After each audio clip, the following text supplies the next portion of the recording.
Olá a todos outra vez, portanto já voltámos, agora vamos ter duas sessões aqui destinadas às nossas crianças, portanto vamos começar agora com pediatria e a seguir com pediatria com cardiologia pediátrica. Para a sessão de pediatria temos então connosco a interna a doutora Ana Rita Constante, que é interna do Centro Hospitalar do Oeste do Hospital das Caldas da Rainha.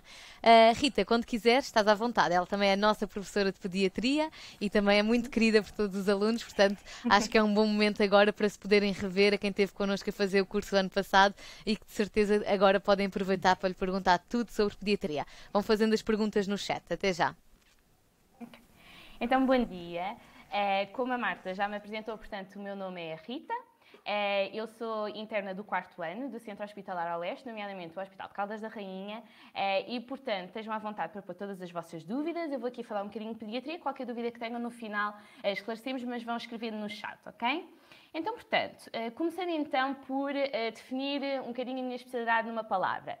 Eu não sei se falo só por mim, mas eu acho que falo um bocadinho por a maioria dos internos de pediatria, em que de facto acho que a nossa especialidade é caracterizada por uma boa disposição no geral. Inevitavelmente, quando trabalhamos com muitas crianças, os sorrisos são inevitáveis, seja pelas gracinhas ou pela boa disposição das crianças no geral. Falando então aqui um bocadinho dos pontos positivos da minha especialidade, portanto, eu no geral acho que é uma especialidade onde existe muita empatia e também é um bocadinho inevitável, não é? Porque nós temos muitos doentes não verbais e, portanto, temos de estar muito atentos à linguagem corporal, às expressões faciais, mesmo às reações deles no exame objetivo e também com as próprias famílias, o que é que eles não nos estão a dizer, mas que querem dizer e, portanto, isso é um trabalho que existe muito na nossa prática diária. E depois também nós temos doentes extremamente resilientes, seja na doença mais grave ou na doença mais ligeira, muitas vezes as crianças acabam sempre por nos surpreender pela positiva. E depois eu acho que é uma especialidade onde existe muita alegria, as crianças são bem dispostas por natureza, exceto quando estão gravemente doentes, não é? E também existe muito trabalho de voluntariado, especialmente nos hospitais, por exemplo os palhaços, as horas do conto, e portanto de facto são serviços habitualmente bastante alegres. Falando um bocadinho mais de aspectos técnicos, portanto, a especialidade de pediatria é multifacetada e é uma especialidade, portanto, generalista no seu core, digamos assim. Portanto, nós temos várias faixas etárias, desde os 0 até aos 18 anos, a exclusiva, portanto, 17 anos e 364 dias. E, de facto, cada faixa etária tem as suas patologias mais comuns, o que nos leva a uma patologia extremamente diversificada, desde a mais ligeira à mais grave e por todos os órgãos e sistemas, no fundo.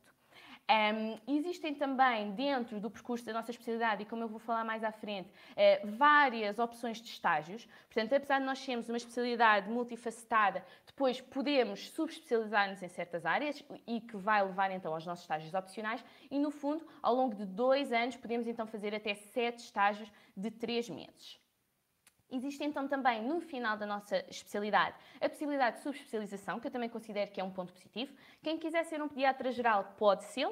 Quem quiser especializar-se mais a fundo numa área pediátrica em específico, também o pode fazer, concorrendo então a um ciclo de estudos especiais a posteriori e depois de terminar a nossa formação em pediatria médica. E por fim, eu considero que também é um grande ponto positivo, nós de facto temos bastantes oportunidades de trabalho a nível do privado. Existe muita necessidade de urgência, a maioria dos hospitais e clínicas privadas neste momento têm o que se chama de atendimento permanente ou mesmo de uma urgência pediátrica e, portanto, de facto, existem essas opções e depois também a nível de consultas. A consulta de puericultura ou da criança não doente é uma consulta, no fundo, que não existe nos hospitais públicos, mas que existe no privado e depois, claro, as consultas também de criança doente nos vários cuidados de saúde privados.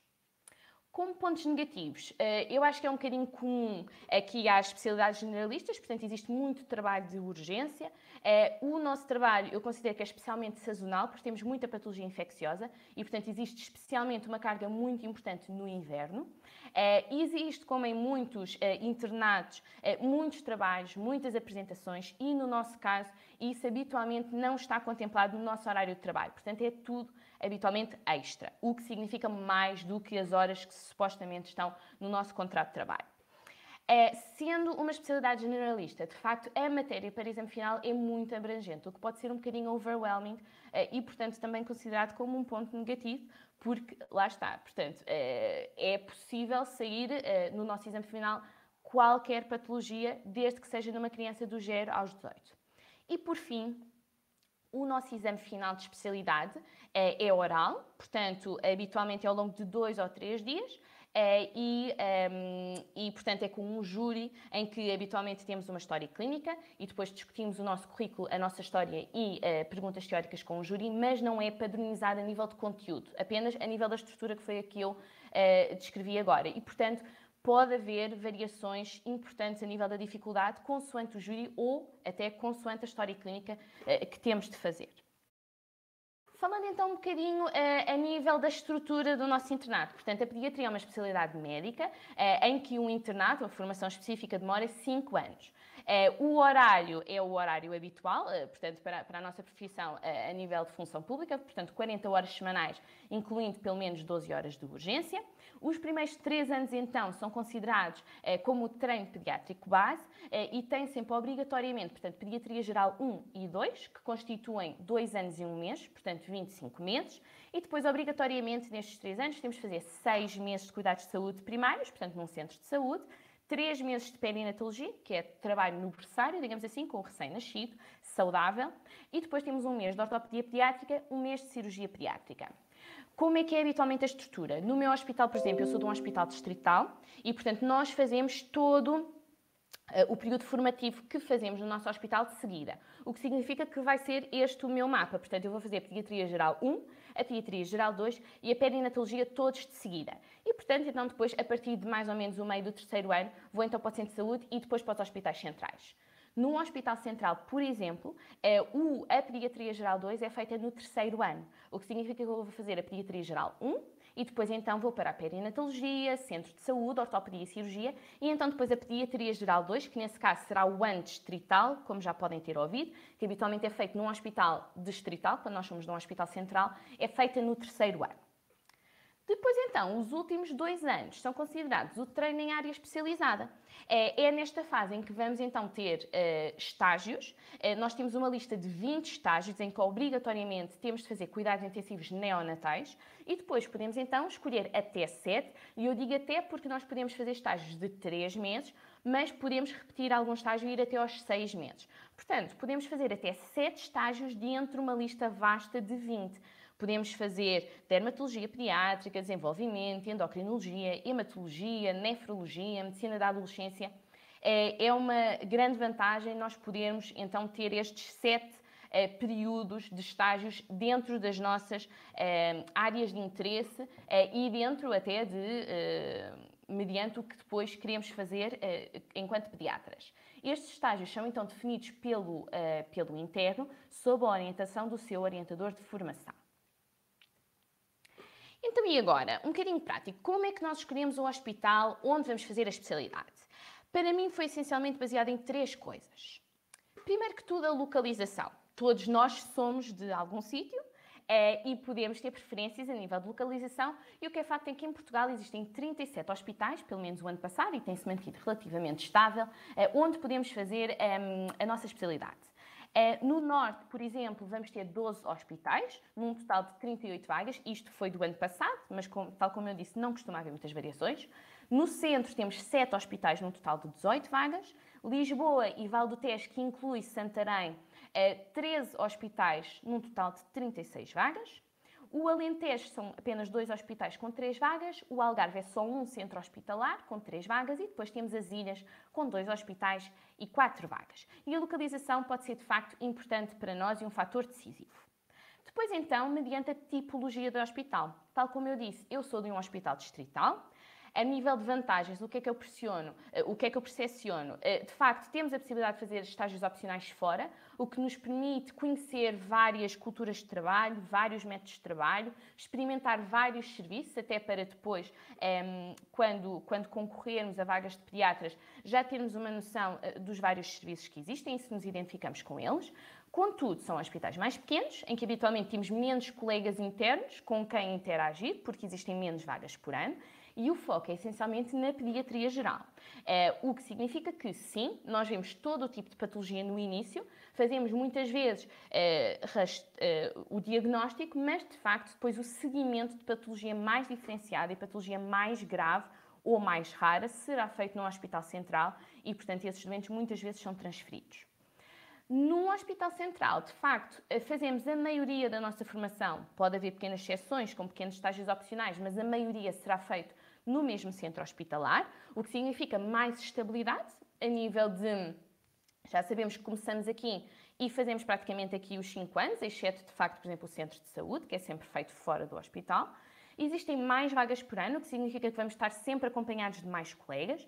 E, de facto, existe um seguimento de toda a patologia diferenciada e das várias subespecialidades que existem, que pode ser uma grande vantagem para certos colegas, como, por exemplo, existem logo colegas que sabem que querem fazer gastroenterologia pediátrica ou hematologia pediátrica ou neurologia, e, de facto, isso pode ser uma grande vantagem nesses casos. E depois, por fim, uma coisa que eu acho que é muito importante, que é a cultura do serviço. Esta cultura só vamos conseguir saber falando com pessoas do serviço, e por isso eu aconselho muito a, se querem saber pormenores dos hospitais, não tenham vergonha de ir ver as colocações dos anos passados, falarem com essas pessoas no Facebook. Eu já recebi inúmeras mensagens e tenho sempre todo o gosto em responder, e acho que é um bocadinho transversal a todos os colegas. No fundo, qual é que é o nosso horário habitual por semana? Quantas horas de urgência é que fazemos? Isso vai ditar muito, às vezes, o nosso bem-estar e a nossa capacidade de trabalho. Depois, qual a flexibilidade nos estágios fora? Como eu disse, o Decreto-Lei diz que os estágios são escolhidos por nós. Contudo, infelizmente, às vezes sabemos que existe pressão de certos hospitais em que certos estágios sejam feitos em certos sítios, e é sempre bom saberem isso de antemão, pronto, para saberem no fundo qual é a cultura nesse sentido. E depois, qual é que é a relação habitual entre tutores e internos? Eu acho que isso é muito importante. O vosso orientador vai-vos acompanhar no mínimo durante 5 anos. Se, por exemplo, forem mulheres e tiverem filhos, ainda vai ser mais tempo, como foi, por exemplo, o meu caso. E isso é muito importante. Faz muita diferença nestes 5 anos vocês terem uma pessoa que está empenhada na vossa formação, que vos apoia e que está aberta a adaptar-se aos vossos interesses. Depois, qual é o empenho do próprio serviço na formação dos seus internos e qual é a relação entre especialistas, entre os internos, que já lá estão, e entre os internos e os especialistas, mesmo que não sejam o vosso orientador. E por fim, então, quais é que são as oportunidades de investigação do vosso serviço, se têm protocolos ou se trabalham com algum laboratório, se têm grupos de investigação clínica, e qual é que é o apoio que o próprio serviço vos dá nos tais trabalhos, apresentações e artigos.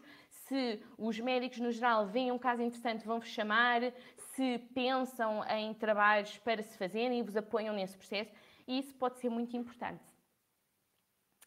Depois, então, no meu caso, em que é que eu estive dúvida? Eu sempre quis uma especialidade generalista e, portanto, no início ponderei, ok, eu quero patologia mais pediátrica ou quero patologia da idade adulta e terceira idade? E, no fundo, daí a minha dúvida com a medicina interna, ou seja, ambas especialidades hospitalares com patologia generalista e multifacetada, mas com faixas etárias diferentes. E após pensar que, de facto, eu percebi, não, eu gosto da faixa etária, quero trabalhar com crianças, gosto mais da patologia aguda e infecciosa, por exemplo. E depois, com medicina geral e familiar, eles também têm muito contacto com crianças, têm oportunidades de contacto com a comunidade, com a família como um todo, que era uma coisa que eu gostava muito, trabalhar com toda a família. Mas, de facto, depois, apesar de eles terem muita saúde infantil, dependendo dos centros, mas existe sempre saúde infantil, depois também existe muita patologia crónica, muita patologia de idades mais velhas que eu não gostava tanto, e apesar de me ter sentido tentada com as urgências habitualmente sem noites e horários às vezes um bocadinho mais flexíveis, porque existem várias modalidades, não é, de trabalho nos centros de saúde e nas USFs, acabei por decidir que não, o que eu quero é mesmo pediatria. Depois quis saber se eu era a única que estava satisfeita com pediatria e, de facto, em 2 estudos da ATA América Portuguesa, 84% dos internos voltariam a escolher pediatria e 89% deles estão satisfeitos com o internato. A nível de ranking nacional, de facto, o primeiro colocado teve uma classificação de 125 e foi o 45º.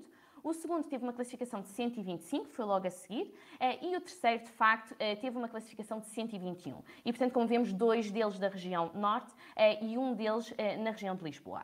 O último classificado teve 99 no exame e, portanto, foi o número 1069 e foi colocado no Hospital dos Açores.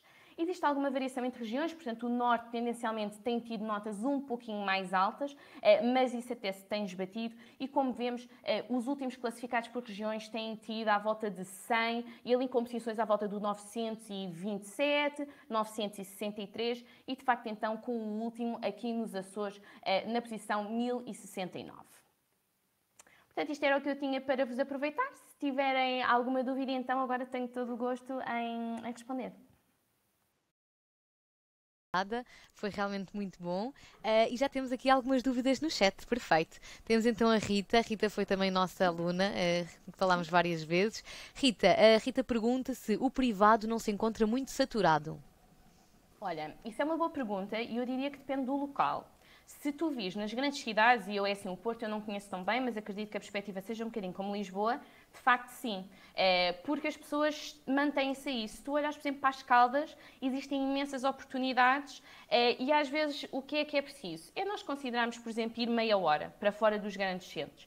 Aí tu tens muitas pessoas com filhos que às vezes até vão às consultas nos grandes centros, exatamente nos grandes centros distritais, portanto Lisboa, Coimbra, exatamente por não terem esse tipo de serviços mais próximos. E, portanto, eu olhando para as minhas colegas das Caldas, elas têm mais oportunidades do que, por exemplo, um colega em Lisboa. E, portanto, às vezes também é um bocadinho mudarmos o paradigma de que não existem só as grandes cidades e desviarmos um bocadinho.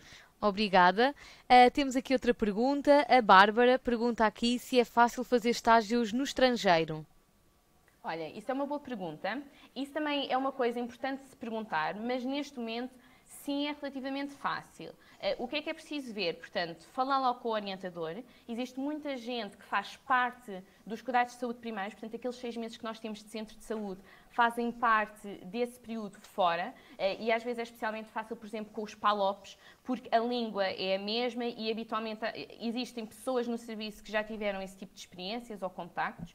E, portanto, existem essas oportunidades. E depois, a nível de estágios mais de subespecialidades, também é sempre possível. É uma questão de também verem, às vezes, por exemplo, podes fazer parcial. Nós temos estágios de 3 meses e, por exemplo, ires fazer 1 mês ou 6 semanas fora, ou então fazeres mesmo 3 meses fora. O que é preciso? Falar com o orientador, ter a autorização do serviço e a autorização do hospital fora e depois fazer um pedido ao colégio de especialidade para eles aprovarem. E não costumam negar quais é que são assim os sítios que costumam ir mais para fora? Olha, o Reino Unido tem ido bastante, se bem que, pronto, eu agora sou sincera, eu não sei se, entretanto, com estas questões do Brexit se houve alterações, se bem que no Reino Unido habitualmente são estágios observacionais. Contudo, as pessoas habitualmente gostam, porque como é a língua inglesa, e nas crianças é muito importante nós conseguirmos comunicar, porque regra geral, a não ser adolescentes, não sabem língua estrangeira, não é? E, portanto, ou bem que sabemos falar a língua, ou então é difícil. E em Espanha, também há muitos colegas que vão para lá e não têm sido negados. É sempre preciso vermos que, pronto, têm de corresponder aos objetivos de cada estágio, portanto, nós no decreto temos os objetivos para cada estágio e, portanto, temos de nos assegurar que eles são cumpridos. E depois, claro, ver os custos envolvidos para nós, enquanto internos, de estagiarmos em certos sítios, porque obviamente que o internato em si não vai cobrir custos de fazer um estágio fora. Portanto, também é preciso ter essa questão em atenção. Okay. Por exemplo, nos Estados Unidos isso é muito comum, ter de se pagar uma tuition. E os Estados Unidos costuma ser observacional também, não é? Costuma também ser observacional e pago. Às vezes ser observacional não é impeditivo dependendo dos estágios. Se forem estágios mais de consulta, por exemplo, é mais fácil que tenham mais consulta, por exemplo. Ok. Temos aqui outra pergunta. Estão a perguntar novamente aqui a Rita, a perguntar se há vagas para todos os especialistas serem colocados após o internato. Olha, é assim, neste momento eu diria que sim. E porquê? Porque cada vez mais existem pessoas que depois da especialidade optam por fazer contratos individuais de trabalho. Ou seja, nós quando acabamos, não é? Nós temos os contratos de função pública, que são aqueles concursos que abrem nacionais e, portanto, é aí que vem a tabelinha com as X vagas por hospital. Pronto, essas vagas de facto podem não haver para todos os colegas. Só que antes ou depois desses concursos, muitos colegas optam por fazer contratos que às vezes são mais horas ou menos horas, diretamente com os hospitais. E é aqui que os privados também entram, pronto, que são os contratos individuais de trabalho, que eu tenha conhecimento, nenhum colega que tenha acabado a especialidade ficou sem trabalhar. Às vezes fizeram, é um bocadinho nos moldes diferentes do que nós estamos habituados. Em vez de fazerem, por exemplo, internamento, consulta e urgência, fazem só, por exemplo, consulta e urgência, por quererem, e em vez de fazerem 40 horas semanais, fazem, por exemplo, 20 ou 30 e depois preferem ir, por exemplo, trabalhar em 2 sítios. Neste momento o que eu sinto é que existe muita flexibilidade a nível de opções depois da especialidade. Ok. Obrigada. E temos mais uma pergunta, aqui não sei se saberás, é sobre Coimbra. A Tânia pergunta então se tens ideia sobre como é que é o internato no Hospital Pediátrico de Coimbra. Olha, por acaso eu diria que Coimbra se calhar é dos que eu conheço menos bem, porque acho que não tenho nenhuma colega próxima minha que seja desse hospital. Eu sei que, assim, eu já fiz vários cursos em Coimbra, eles são muito bons tecnicamente, são um hospital central, portanto tens a maioria dos estágios opcionais lá, se não todos, eu até diria que tens todos. A nível da formação aos internos, eu sei que eles têm um programa de formação para os internos muito bom, que nós até às vezes pedimos os slides, digamos assim, porque eles fazem muita formação aos internos, é muito bom. A nível do ambiente, e da relação, isso é que eu não te sei responder muito bem porque não conheço pessoalmente. A nível de formação, eu acho que é um hospital e um serviço bom. A nível da cultura e do ambiente é que eu já não te sei responder tão bem. Claro. Bem, muito obrigada, Rita. Portanto, finalmente já tivemos aqui mais perguntas, mais discussão. Isto, pediatria acaba por ser uma especialidade, pronto, que muita gente quer, não é? E, portanto, acaba por gerar aqui mais interesse. Mais uma vez, eu queria agradecer-te em nome da APNA e também em nome de todos aqui os nossos assistentes que de certeza gostaram muito da tua apresentação. Eu gostei. Obrigada, Rita.